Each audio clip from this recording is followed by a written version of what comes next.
Learners.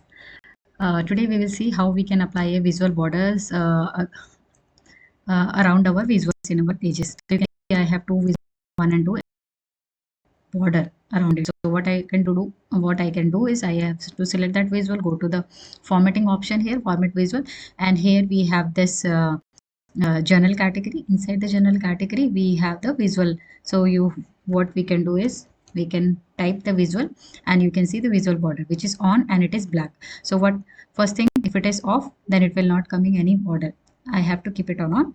Okay, and I need to choose the color so that it will be visible. So it's black at the moment. I'll show you a kind of this color. Okay, and then I can make it as a round corner if I can show you. And this is the width.